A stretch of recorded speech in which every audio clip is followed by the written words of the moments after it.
Hello friends, welcome back my YouTube channel maths by Anil Singh Rajput. आज के इस वीडियो में मैं 21 मार्च के संविदा एग्जाम का एनालिसिस करूंगा और इसमें मैं गणित में आए सभी प्रश्न हल करवाऊंगा।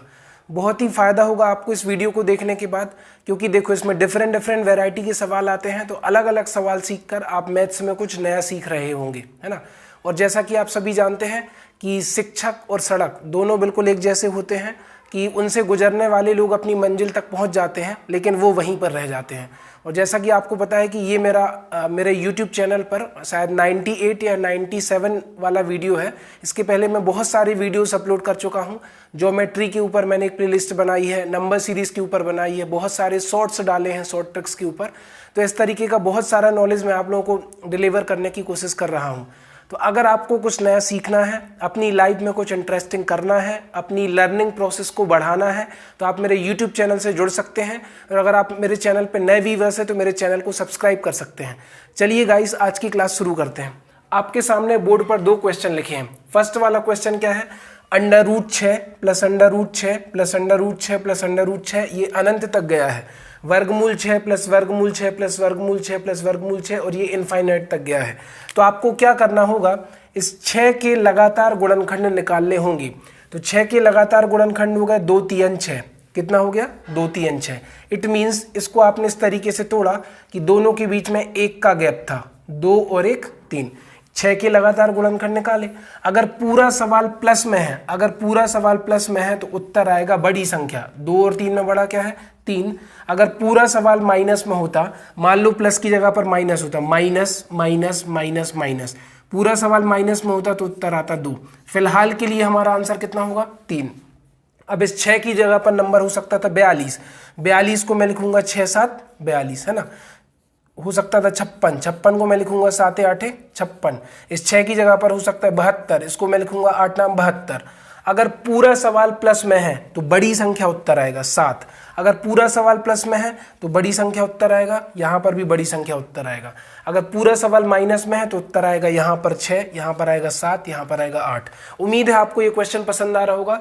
अगर क्वेश्चन पसंद आ रहा है तो आप वीडियो को लाइक करिए और दूसरे लोगों तक शेयर जरूर करिएगा। नेक्स्ट क्वेश्चन है x प्लस वाई बराबर 10, एक्स वाई बराबर 7। तो इसकी वैल्यू इन्होंने पूछी है।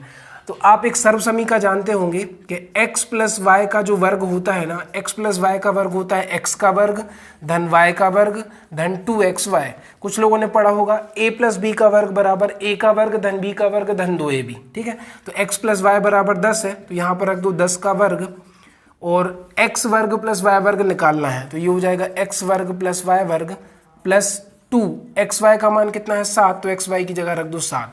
अब ये वाली सर्वसमीका मैंने क्यों लगाई? इसीलिए लगाई क्योंकि मुझे x प्लस वाई पता था और x गुणित y पता था। तो इस सर्वसमीका में x प्लस वाई आता है और x गुणित y भी आता है। तो 10 का वर्ग कितना हो गया? 100 बराबर x वर्ग प्लस y वर्ग प्लस 2 7 14।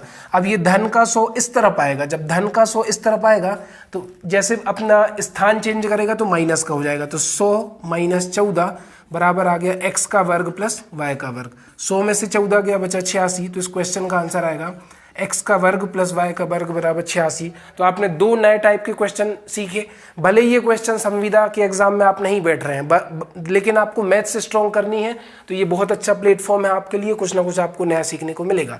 एक ये सर्वसमीका सीखी और दूसरा ये वाला क्वेश्चन पूछा कि लगातार गुणनखंड निकालो, पूरा सवाल प्लस में है तो 3 उत्तर आएगा, अदरवाइज 2 उत्तर आएगा। उम्मीद है आपको ये समझ में आया होगा। क्वेश्चन नंबर 3 आपके सामने है। 720 मिलीग्राम और 2 किलोग्राम दूध का अनुपात क्या होगा? चौथा क्वेश्चन है 600 लीटर और 6500 मिलीलीटर का अनुपात क्या होगा? जो संविदा के एग्जाम में बैठ रहे हैं उनको ये क्वेश्चन जरूर देखने को मिलेंगे। कम से कम 2 क्वेश्चन आ रहे हैं। तो 720 मिलीग्राम और 2 किलोग्राम दूध का अनुपात क्या होगा? तो ध्यान दो, जब ये मिलीग्राम में है तो इस 2 किलोग्राम को भी मुझे मिलीग्राम में बदलना पड़ेगा। दोनों की इकाई समान बनानी होगी। तो ये हो जाएगा आपका 720 मिलीग्राम। अब नीचे मुझे मिलीग्राम में बदलना है। तो हम जानते हैं कि 1 किलोग्राम में कितने ग्राम होते हैं? 1000 ग्राम होते हैं। 1 किलोग्राम में कितने ग्राम होते हैं? 1000 ग्राम। और 1000 ग्राम में होते हैं 1000 मिलीग्राम। ठीक है, 1000 ग्राम में कितने मिलीग्राम होते हैं? 1000 मिलीग्राम। तो आप कहोगे अगर मुझे 1 किलोग्राम से मिलीग्राम तक पहुंचना है तो 1 2 3 4 5 6, टोटल कितने जीरो आ जाएंगे? 6 जीरो। 1 किलोग्राम में 1000 ग्राम और 1000 ग्राम में 1000 मिलीग्राम। अब 1 किलोग्राम से मिलीग्राम पहुंचोगे तो 1 2 3 4 5 6 टोटल आ गए। तो आप कहोगे सर 2 गुणित 1000 गुणित 1000 मिलीग्राम, ये बदल गया आपका मिलीग्राम में। ठीक है, तो अब क्या होगा? 0 से 0 कट गया। ठीक है, 2 से काटो तो 2 एकम 2, ये कटेगा 36 बार। ठीक, 4 से काटो तो 4 नाम 36, ये कटेगा 4 दूनी 8, बचा 2, 4 पंचे 20, 250 बार। ठीक है, अब ये नहीं कटेगा तो ऊपर आ गया 9 और नीचे आ गया 25 एकम, 25 का 1 से गुणा किया तो 25 एकम 25 और 1 2 3, 3 जीरो आ गए। तो आंसर आ गया आपका 9/25,000। नेक्स्ट वाला क्वेश्चन क्या है? 600 लीटर और 6500 मिलीलीटर का अनुपात क्या होगा?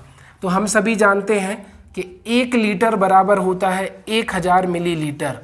1 लीटर बराबर कितने मिलीलीटर होता है? 1000 मिलीलीटर। ठीक है, तो 600 गुणित 1 लीटर में 1000 आ गया, तो 600 गुणित 1000 मिलीलीटर बटे नीचे कितना आ जाएगा?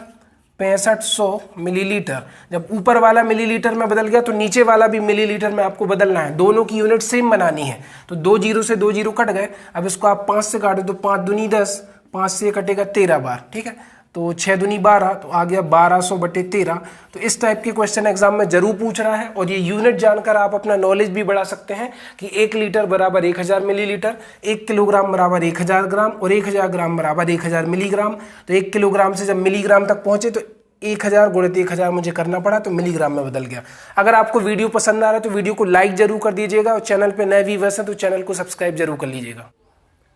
5वां क्वेश्चन आपके सामने है, पिता की आयु पुत्र की आयु की तिगुनी से 3 अधिक है। यदि पिता की आयु 69 वर्ष है तो पुत्र की आयु ज्ञात करें। जब तक आप सवाल नहीं पढ़ेंगे तब तक आपसे क्वेश्चंस नहीं बनेंगे। सबसे पहले आप सवाल पढ़ना सीखिए, है ना। आपकी कंसंट्रेशन पावर क्यों है? थोड़ा सा वीडियो देखा, स्किप कर दिया। आप कंसंट्रेट होकर देखिए, सवाल को पढ़िए। मैं फिर से पढ़ देता हूँ। पिता की आयु पुत्र की आयु के तिगुने से 3 अधिक है। यदि पिता की आयु 69 वर्ष है तो पुत्र की आयु बताइए। माना कि जो उनका पुत्र है, पुत्र की आयु है x वर्ष, है ना। अब क्वेश्चन में लिखा है पिता की आयु पुत्र की आयु का तिगुना, तो x का 3 गुना क्या हो जाएगा? 3x। पिता की आयु की तिगुनी से 3 अधिक है तो 3x होगा धन 3 होगा। x का 3 गुना 3x और 3 अधिक है तो 3 और जोड़ेंगे। पिता की आयु दी है 69 वर्ष, तो 3x धन 3 बराबर आ जाएगा 69। अब ये जो धन का 3 है उस तरफ चला जाएगा, तो धन का 3 उस तरफ जाकर हो जाएगा माइनस का, तो 69 ऋण 3 बराबर 3x, है ना। 69 में से 3 गया, या 9 में से 3 गया 6, और 6 ज्यों कहते हैं। 69 में से 3 गया 66, तो 3x बराबर 66, तो x बराबर आ गया 66/3। तो 3 एकम 3, 3 दूनी 6, 3 दूनी 6, तो x बराबर कितना आ गया? 22। तो पुत्र की आयु 22 थी, तो जो उनका बेटा है वो कितने साल का है? 22 साल का। अगला क्वेश्चन है, 3 लड़के हैं, उनकी आयु का अनुपात 1:2:6 है। यदि लड़कों की औसत आयु 20 वर्ष है। औसत का मतलब पता है क्या है? जैसे मान लो एक लड़का A है, दूसरा लड़का B है और तीसरा लड़का C है। तो जब मैंने कहा कि इन तीनों की औसत आयु 20 वर्ष है, तो इसकी भी 20 मानी जाएगी, इसकी भी 20 मानी जाएगी और इसकी भी 20 मानी जाएगी, भले ही A की कुछ हो या B की कुछ हो। अगर मैं इनकी कुल उम्र निकालने की कोशिश करूं तो कुल कैसे निकलेगी? आप कहोगे सर औसत 20 है और आदमी कितने हैं? 1 2 3 आदमी है, 3 आदमी है ना, तो 20 दिया कितना हो गया? 60, तो कुल हो गया 60, है ना। अब वो कह रहा है बड़े लड़के की उम्र बताओ। तो देखो 6 2 8 और 1 9, 9 से ये कटेगा नहीं, तो आप इसको कर लेते हैं 6 1:3:6, है ना। क्वेश्चन मैंने गलत लिख दिया था, तो 6 3 9 और 1 10। तो आप कहोगे सर 10 भाग की वैल्यू कुल उम्र कितनी है? 60 है। 0 से 0 कट गया, तो 1 भाग बराबर आ गया आपका 6। इनने कहा बड़े लड़के की उम्र बताओ, तो बड़ा लड़का कितने भाग है? 6 भाग है। तो जब 1 भाग बराबर 6, तो 6 भाग बराबर कितना आ गया? 6 × 6, 6 × 6 यानी कि 36 वर्ष। बड़ा लड़का आ गया 36 वर्ष। ये क्वेश्चन एग्जाम में गलत आया था, बट मैंने करेक्ट करके बताया है आपको, तो इसका आंसर आ गया 36। उम्मीद है आपको ये वीडियो पसंद आ रहा होगा। कहीं पर भी डाउट है तो वीडियो को आप रोक कर इधर उधर जाके वीडियो को देख सकते हैं, और अगर जो वीडियो को नोट करता है, नए नए कॉन्सेप्ट नोट करता है, तो उसके तो बाद में बहुत बेहतरीन कॉन्सेप्ट बिल्ड होंगे। अगला सवाल है, एक समकोण त्रिभुज के कोणों का योग होता है। इतना इजी क्वेश्चन किसी भी प्रकार का त्रिभुज हो, any type of triangle, the sum of all the angles is equal to 180 degree. किसी भी प्रकार के त्रिभुज के तीनों कोणों का योग 180 अंश होता है, चाहे वो समकोण त्रिभुज हो, समबाहु त्रिभुज हो, विषमबाहु हो, समद्विबाहु हो, न्यून कोण हो, अधिक कोण हो, किसी भी प्रकार का त्रिभुज हो, त्रिभुज के तीनों कोणों का योग कितना होता है? 180 अंश। नेक्स्ट क्वेश्चन, एक चतुर्भुज के तीन कोण क्रमशः 70 अंश, 80 अंश और 100 अंश है, तो चौथा कोण ज्ञात करो। किसी भी चतुर्भुज के चारों कोणों का योग, चतुर्भुज के चारों कोणों का योग होता है 360 अंश। तो इन तीनों को आप जोड़ दीजिए, है ना। तो 70 और 80 150, 150 में 100 जोड़ा 250, तीनों कोणों का जो 250 आ गया।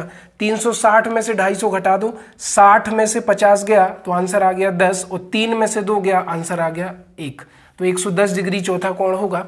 नेक्स्ट क्वेश्चन है परसेंटेज का, 1100 का 13% प्लस 2100 का 17% कितना होगा? तो 1100 गुणित 13/100 प्लस 2100 गुणित 17/100, ठीक है। 1100 गुणित 13/100 प्लस 2100 गुणित 17/100। तो देखो प्रतिशत मतलब होता है 100 से भाग, प्रतिशत हटेगा तो 100 से भाग देंगे 13 में, यहाँ से प्रतिशत हटेगा तो 100 से भाग देंगे। ऊपर के 2 जीरो नीचे के 2 जीरो से कट गए, ऊपर के 2 जीरो नीचे के 2 जीरो से कट गए। 13 का गुणा 11 में करो या 11 का गुणा 13 में करो। 11 तिया 33 की 3 हासिल 3, 11 एकम 11 और 3 14, 143 आ गया। प्लस 17 एकम 17 की 7 हासिल 1, 17 दूनी 34 और 1 35 आ गया, ठीक है। तो 357 और 143 को जोड़ दो, 7 और 3 10 का 0 हासिल 1, 5 4 9 और 1 10 का 0 हासिल 1, 3 और 1 4 और 1 5। तो आंसर कितना आ गया? 500। नेक्स्ट क्वेश्चन है, किसी संख्या का 2 गुना करके उसमें 9 जोड़ने पर तथा उसका 3 गुना करने पर संख्या 75 प्राप्त होती है। ध्यान से सुनना, किसी संख्या का 2 गुना करके, माना की संख्या कितनी है? x। अब x का 2 गुना कर दो, 2 गुना करके उसमें 9 जोड़ दो, 2x में 9 जोड़ दिया करने पर तथा उसका 3 गुना करने पर। सबसे पहले मैंने संख्या क्या मानी? माना की संख्या x है, x का किया 2 गुना। सवाल में लिखा था संख्या का 2 गुना करके उसमें 9 जोड़ दो, 2x में 9 जोड़ा और इसका तिगुना करने पर संख्या क्या प्राप्त होती है? 75। संख्या 75 के बराबर है। फिर से समझो, किसी संख्या का 2 गुना करने पर, माना की संख्या x है, x का 2 गुना 2x, उसमें 9 जोड़कर उसका 3 गुना करने पर 75 प्राप्त होता है। तो 3 का गुणा करो तो 3 दूनी 6x प्लस 9 तिया 27 बराबर कितना आ गया? 75। अब ये 27 जब उस तरफ जाएगा ना तो ये हो जाएगा 6x बराबर 75 माइनस 27, 75 माइनस 27, और 75 में से 27 गया, मैं इस तरफ लिख देता हूँ। तो 6x बराबर आ गया आपका 48, 75 में से 27 गया 48, तो x बराबर आ गया 48/6, 6 एकम 6, 6 8 48। तो आंसर हमारा कितना आ गया? 8। उम्मीद है आपको ये वीडियो पसंद आ रहा होगा। वीडियो पसंद आ रहा है तो दूसरे लोगों तक शेयर करिए, कंजूसी मत करिए यार। आपको दूसरे लोगों तक शेयर करना है, एटलीस्ट पढ़ने वाले लोगों तक तो शेयर जरूर करिए।